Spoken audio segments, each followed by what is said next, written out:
Abonnez-vous à la chaîne Post Vision sur YouTube pour être au courant de l'actualité. Donc moi je vais vous parler de l'hypertension artérielle et grossesse. Alors les principes du traitement, il faut une coopération de plusieurs spécialités, le cardiologue, le néphrologue, l'anesthésiste, l'obstétricien bien sûr, et le pédiatre, parce que c'est des enfants, au mieux ils vont naître prématurément, au pire ils vont naître avec une souffrance fœtale. Il faut un monitorage pluriquotidien que je venais de vous rapporter. Il faut une adaptation au cas. Si c'est un cas très sévère, insuffisance rénale ou autre, il faut une réanimation. Et puis, la tension artérielle ne doit pas être baissée de manière très importante. C'est vrai qu'il faut baisser les chiffres tensionnels pour protéger la maman des complications, mais si on baisse trop, on aggrave l'ischémie placentaire et donc on va aggraver aussi bien la souffrance fœtale que les complications de la maman. Alors, les objectifs tensionnels, l'objectif est de contrôler la pression artérielle afin de diminuer la fréquence des accès hypertensifs à l'origine des complications maternelles. Il est important de ne pas trop baisser la pression artérielle au risque de compromettre la perfusion utérine. En cas de prééclampsie, le premier traitement est l'hospitalisation. Les objectifs tensionnels, donc lorsque l'HTA est sévère, c'est-à-dire 160-110, il est recommandé de commencer le traitement sans délai, ou alors, si la malade était déjà sous traitement, il faut majorer ce dernier. En cas d'HTA légère à modérée, il faut qu'il convient de confirmer par une MAPA ou une automesure, il faut rechercher les autres éléments associés pour pouvoir prendre la décision de traiter ou de surseoir. Quels sont ces éléments? L'existence d'antécédents cardiovasculaires, de diabète prégestationnel, de maladie rénale chronique ou d'un niveau de risque cardiovasculaire chez la maman qui est très élevé suggère l'institution d'un traitement antihypertenseur. Alors, quel traitement il faut donner? Les inhibiteurs calciques sont autorisés, c'est la nicardipine.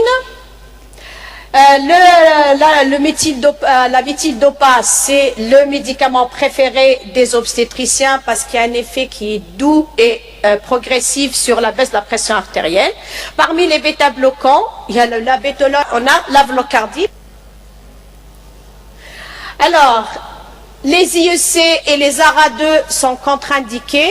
Juste une petite précision, si vous avez une patiente hypertension artérielle qui présente une hypertension artérielle chronique et qui est sous IEC ou ARA2 et qui donc vient au premier trimestre pour grossesse, il faut la rassurer.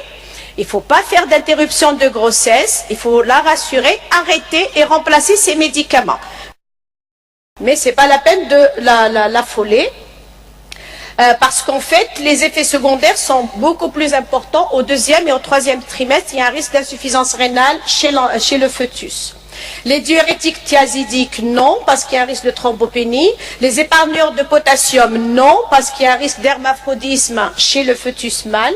Donc, en présence d'une prééclampsie, c'est important aussi à dire, parce que c'est l'hypovolémie qui est à l'origine de l'HTA, il ne faut absolument pas faire de restriction hydrosodée chez ces malades.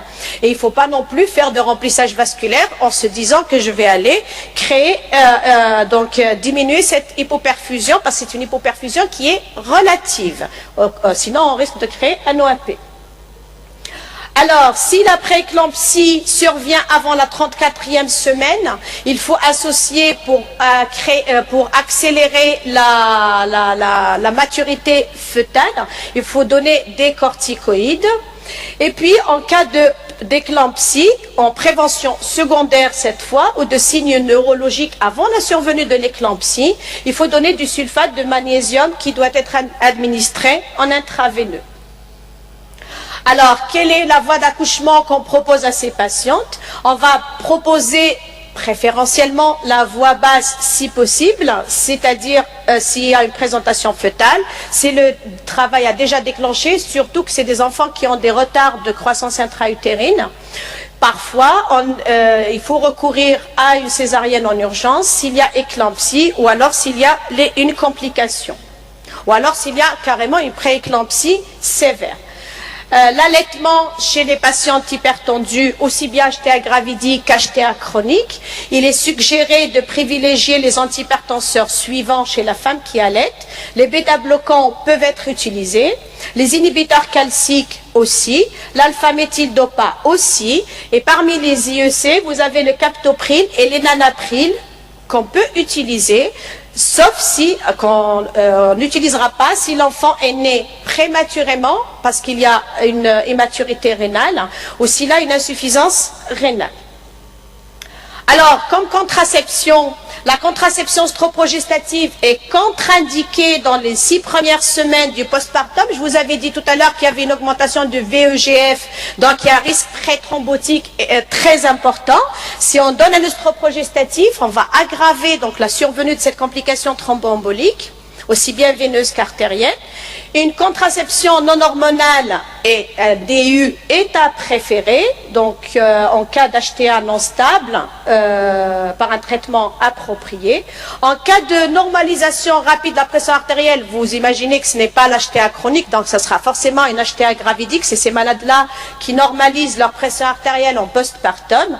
À ce moment-là, une contraception progestative seule peut être donnée sous forme orale, implant ou intra-utérine. Elle est autorisée.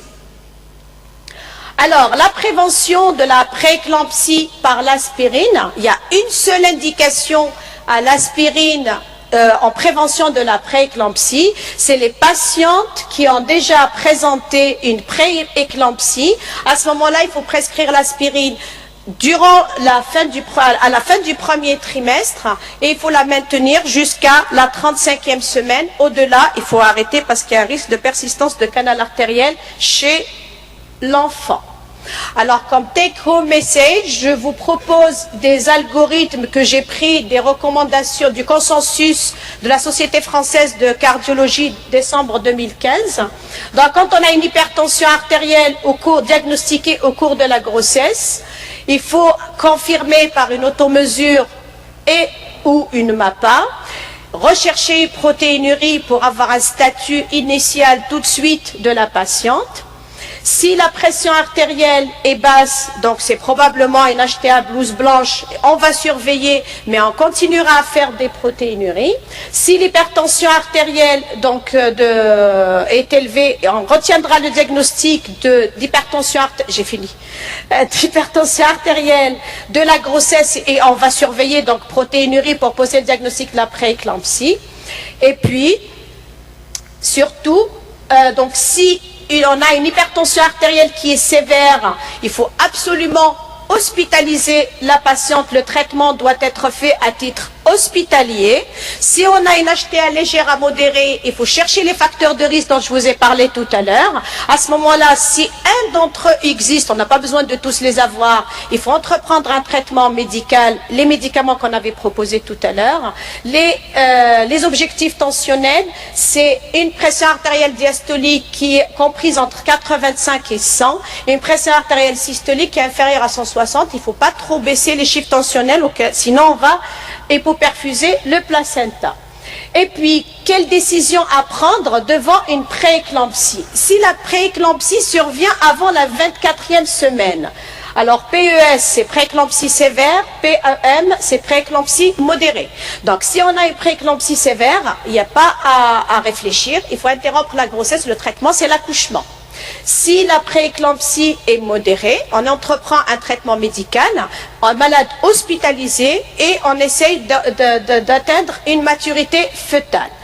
Si la prééclampsie survient entre la 24 et la 34e semaine, donc si elle est sévère, il faut discuter l'expectative, mais je pense que dans notre cas, il faut donc discuter l'expectative et mettre des corticoïdes pour accélérer la maturité fœtale et faire un accouchement prématuré.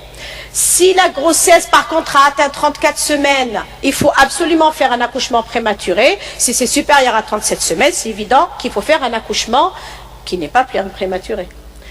Alors, pour la prise en charge de la préclampsie sévère selon le terme de la grossesse, donc c'est un peu de la répétition de ce que je viens de dire, c'est juste pour fixer les idées.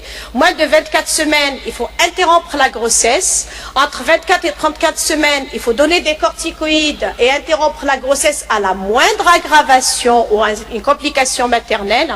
Supérieure à 34 semaines, il ne faut pas réfléchir, il faut faire un accouchement.